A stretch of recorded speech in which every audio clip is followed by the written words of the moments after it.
So'nggi paytlarda aholi orasida tuni bilan tizzam og'rib chiqdi yoki oyoq bosishga qiynalyapman kabi shikoyatlarni ko'p eshityapmiz. Avvallari yoshi katta insonlar bu dardga ko'proq duch kelar edilar. Hozirgi kunda yoshlar orasida ham bu holat tez-tez uchrab turibdi. Muxbirimiz Surayyo O'tayeva Respublika ixtisoslashtirilgan travmatologiya va ortopediya ilmiy-amaliy tibbiyot markazi shifokoridan ushbu kasallikning kelib chiqish sabablari va davolash usullari haqida ma'lumot oldi. Tizza bo'g'imining artrozi eng keng tarqalgan ortopedik patologiyalardan biridir. Bu tizza bo'g'imlarining surunkali kasalligi bo'lib, tog'ayning shikastlanishi, ingichkalashishi va suyakning yemirilishiga olib keladi. Odatda ushbu xastalik xalq orasida tuz yig'ilishi deb ataladi. Mutaxassislarning ta'kidlashicha, aslida esa bu holatga tuz yig'ilishi emas, balki suyaklarning yemirilishi, ya'ni artroz sabab bo'ladi. Bo'g'im sohasida og'riq kuzatilishi mumkin. Og'riq keyinchalik oqsoqlanishga o'tib ketishi mumkin. Ba'zi bir holatlarda bemorlarda erta davrda rivojlangan artrozlar ko'radigan bo'lsak, boshida harakat payti yoki bir jismoniy mashq qilgan paytda og'riqlar kuzatiladi.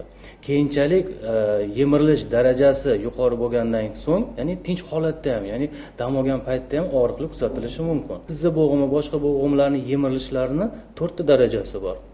Albatta o'sha darajalariga qarab turib bemorlarga biz davolash muolajalarini tavsiya qilamiz. Artroz yosh tanlamaydigan kasallikdir. Mutaxassislarning ta'kidlashicha, suyak yemirilishi ayollar o'rtasida erkaklarga nisbatan ko'proq uchrashi ilmiy tadqiqotlar davomida isbotlangan. Shifokorlar bunga asosan ortiqcha vazn sabab bo'layotganligini ta'kidlashmoqda. Bo'g'im kasalliklarini hozir oladigan bo'lsak, bu ko'proq o'sha yosh o'tgan sayin ko'proq qariyalarda, yoshi ulug' insonlarda kuzatilishi mumkin. Lekin hozirgi kelib, ya'ni bu koronavirus asorati, undan tashqari boshqa bir organizmda bo'ladigan tizimli kasalliklar, bu reumatoidni artrit, o'sha tizimli kasalliklar hisobiga bemorlarda yemirilish kelib chiqadi va bu yemirilishlar yosh bemorlarda ham kuzatilishi mumkin. Bugungi kunda bizga murojaat qilayotgan bemorlarni asosiy qismini ayollar tashkil qiladi va ayollarimizdan ko'radigan bo'lsak, har birida ortiqcha vazn rivojlangan. O'sha ortiqcha vazn hisobiga ayollarimizda ko'pincha shunaqa kasalliklar, ya'ni artrozlar kelib chiqadi. Ko'pchilikka ma'lumki, bugungi kunda endoprotezlash ko'p hollarda tizza va chanoq son bo'g'imlariga qo'yilmoqda. Bu operatsiyaga artroz kasalligi 3-4 darajaga o'tganda og'riq nihoyatda kuchayganda ehtiyoj sezadi. Bemorlarimizni davo muolajalarini o'tkazishdi, konservativ davo, fizioterapevtik davolar qilishdi, lekin natija bo'lmadi.